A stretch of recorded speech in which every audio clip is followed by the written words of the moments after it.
purple shirt. Chris, go ahead. Kelvin, Marcus and Jamal's ability to, rise to the moment. You haven't needed that a lot this year, but, what did that mean tonight? Well, Marcus's game's been coming. It's not, these guys aren't machines. They're not going to just run out there and play great every night.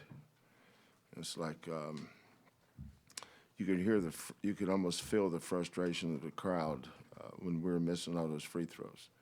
Tremon's an 80% free throw shooter. Why'd he miss those tonight? I have no idea. You'd have to ask him that. And even then, he couldn't answer it. He just missed them.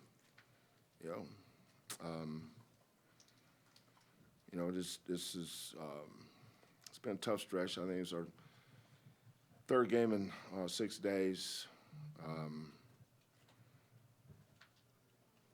We've got so many guys out. Even Bowser had a death in his family, and he had to fly back home for a funeral. Jairus had a 103-degree temperature yesterday.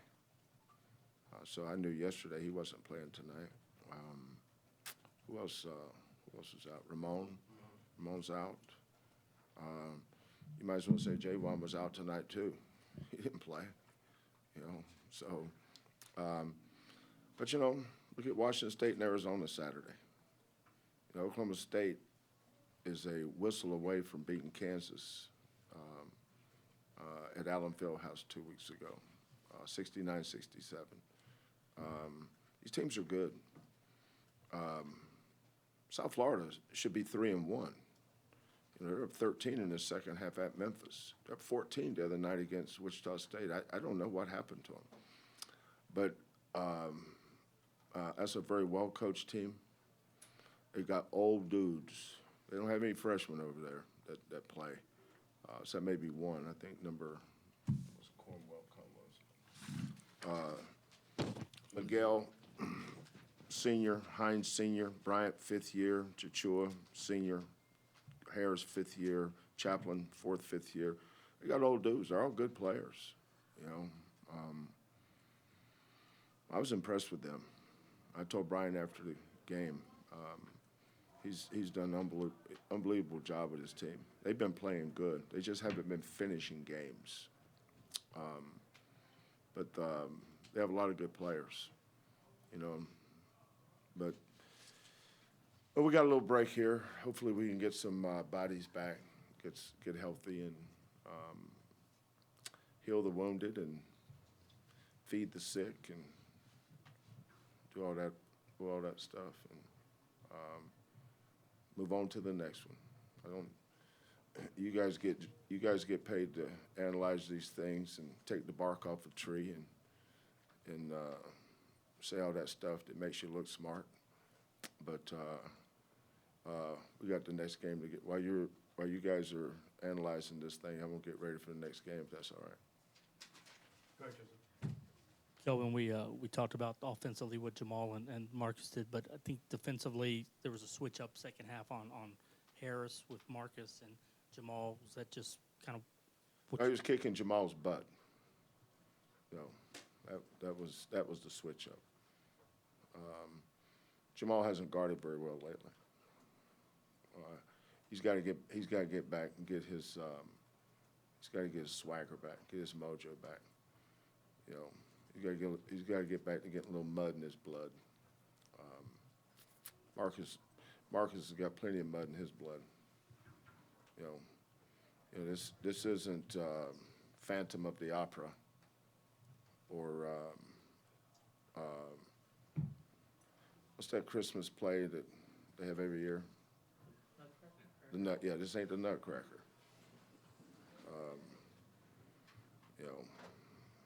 It's competition. It's more like gladiators and fighters, and we didn't have a lot of that to start the game. I thought we had a little bit of a hangover from Sunday in a lot of ways, but that's just the coach for the other team before the game. He has no problem getting his team ready to play. All you got to do is say you're playing the number one team, and those kids all have pride. There's a lot of good coaches in this league, a lot of good players. There's a lot of uneducated and misinformed people about the teams in this league. You know, this is a good league.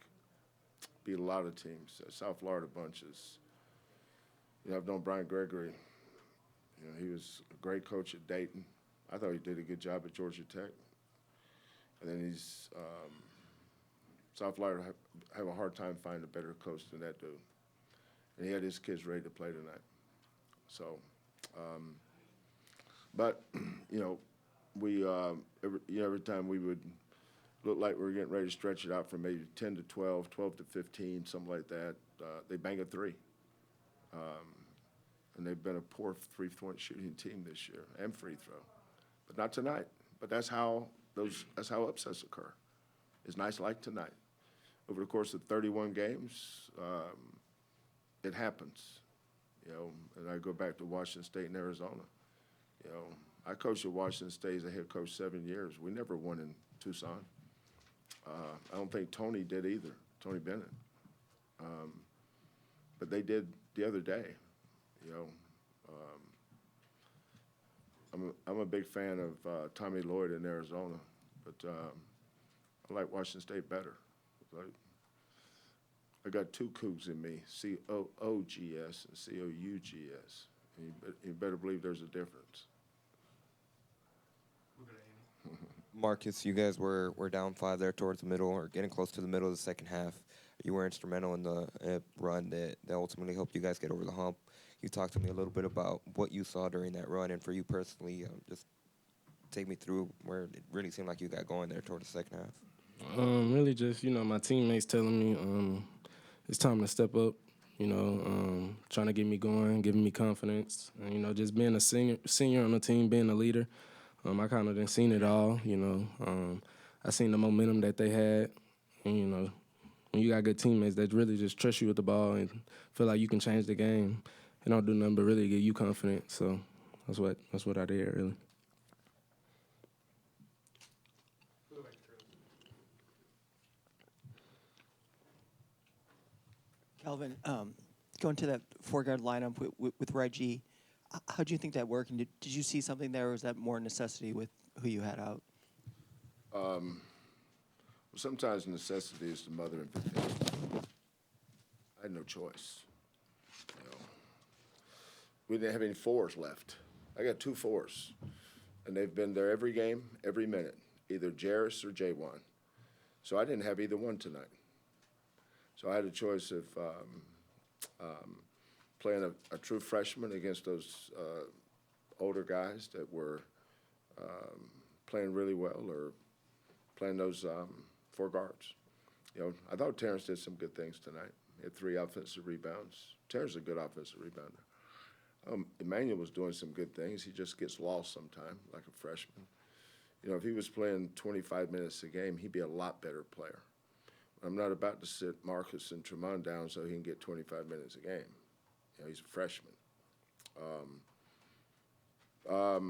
You know, you won't give, anytime you play 4 guards, you won't give something up.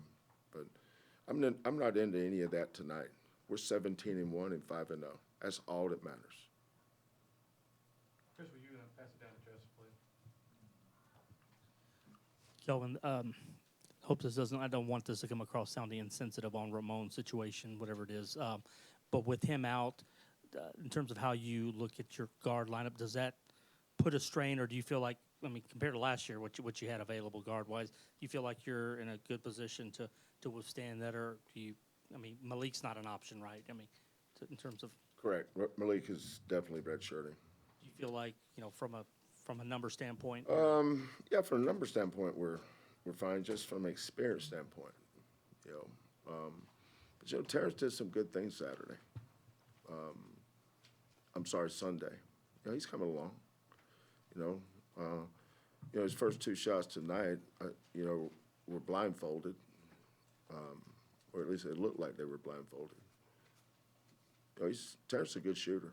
I don't know what those guys were doing tonight, but sometimes you have nights like that. That's the way it goes sometimes. You know, we've had a lot of nights we've played poorly and won over the years, but it's a beautiful win, man. That game was a thing of beauty.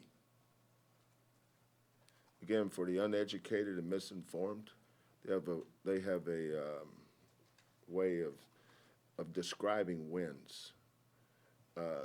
There is no asterisk beside a win. They're wins, beautiful win. I was proud of our team tonight for hanging in there on a night when, we didn't have a whole lot going for us. Arguably, Jarris is playing as good as anybody, him and Marcus. He's out. J1 picks his second foul early, so he sits the rest of the half. Gets his fourth foul, seems like right after halftime, and so he sits out. So we're playing 4 guards. It's what we had to do tonight. Probably won't do it the rest of the year. Hope not. I don't want to play 4 guards again. Just had to tonight. Get the win and go home. Get some rest and get ready for the next one. Go ahead, James.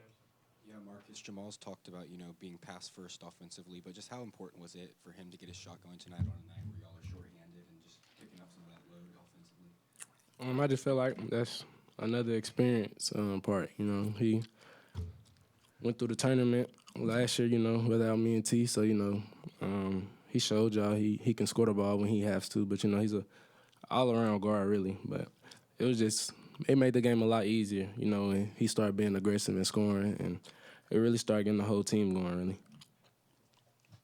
Time for one more question. We'll go to Andy. Coach, just in terms of JV Francis got his first career start, what did you see from him in today's game against?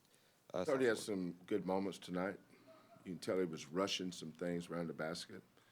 JVA's actually got good touch. Tonight he had a lot of balls dancing around the rim that didn't fall in, but they could have easily gone in. It's like our free throws.